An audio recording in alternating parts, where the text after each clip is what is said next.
राधे राधे भक्तों हमारे चैनल सनातन वाणी में आप सभी का हार्दिक स्वागत है। भक्तों, श्री चैतन्य चरितावली में आज हम श्रवण करेंगे हाहाकार। निद्रा में पड़ी हुई विष्णु प्रिया जी ने करवट बदली। सहसा वे चौंक पड़ी और जल्दी से उठकर बैठ गईं, मानो उनके ऊपर चौड़े मैदान में बिजली गिर पड़ी हो, अथवा सोते समय किसी ने उनका सर्वस्व हरण कर लिया हो। वे भूली सी पगली सी बेसुधी सी आंखों को मलती हुई चारों ओर देखने लगी।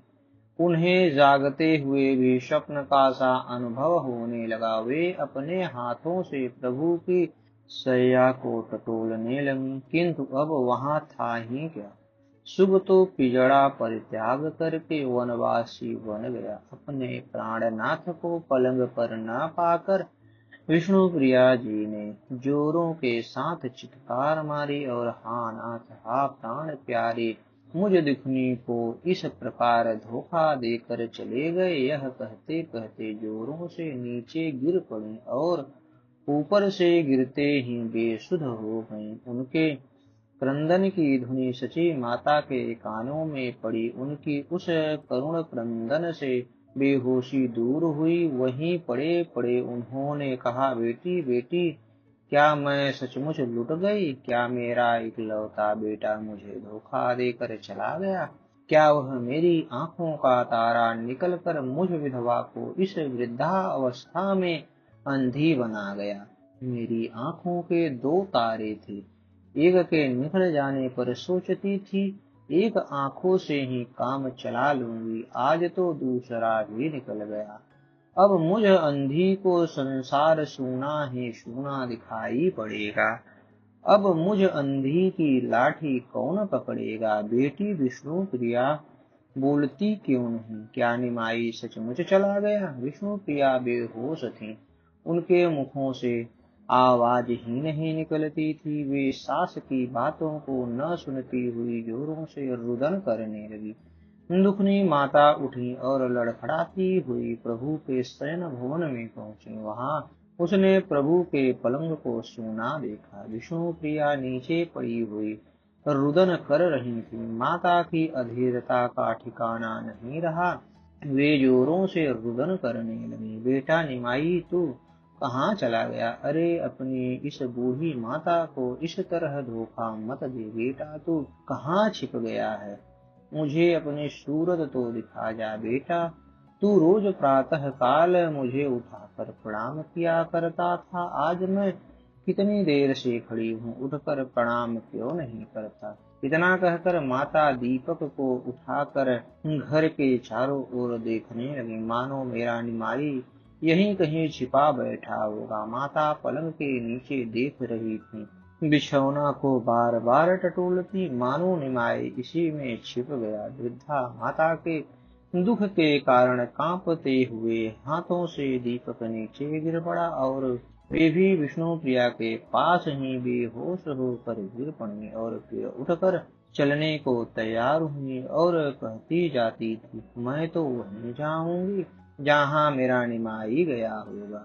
मैं तो अपने निमाई को ढूंढूंगी, वह यदि मिल गया तो उसके साथ रहूंगी, नहीं तो गंगा जी में कूद कर प्राण दे दूंगी। यह कहकर वे दरवाजे की ओर जाने लगी। विष्णु प्रिया जी अब होश में आ गईं और वे भी माता के वस्त्र को पकड़कर जिस प्रकार गौ के पीछे उसकी बछिया चलती है उसी प्रकार चलने लगी। वृद्धा माता द्वार पर भी नहीं पहुंचने पाई थी, बीच में ही मूर्छित होकर गिर पड़ी। इतने में ही कुछ भक्त उषा स्नान करके प्रभु के दर्शनों के लिए आए।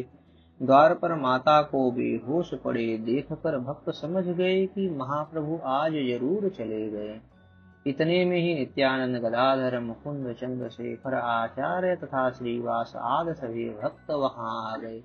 माता को और विष्णु प्रिया को इस प्रकार विलाप करते देखकर भक्तों ने भांति भांति से समझा समझा कर आश्वासन देने लगे। श्रीवास ने माता से कहा, माता तुम सोच मत करो, तुम्हारा निमाई तुमसे जरूर मिलेगा। तुम्हारा पुत्र इतना कठोर नहीं है। माता संज्ञान शून्य सी पड़ी हुई थी।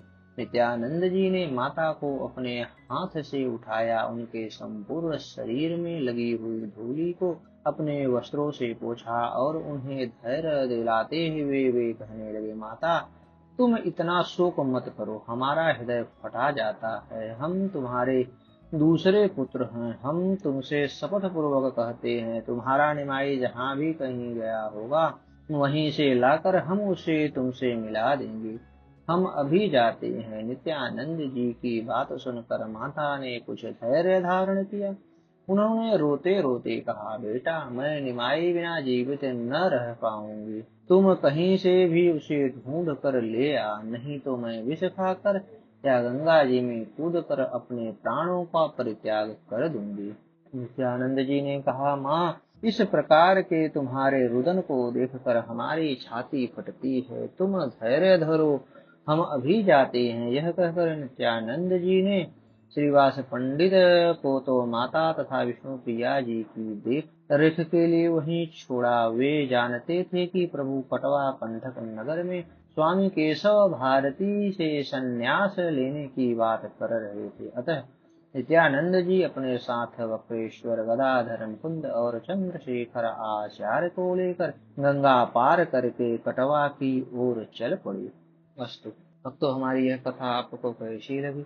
कृपया कमेंट कर हमें अपना सुझाव दें और हमारे चैनल को ज़्यादा से ज़्यादा सब्सक्राइब करें। धन्यवाद भक्तों।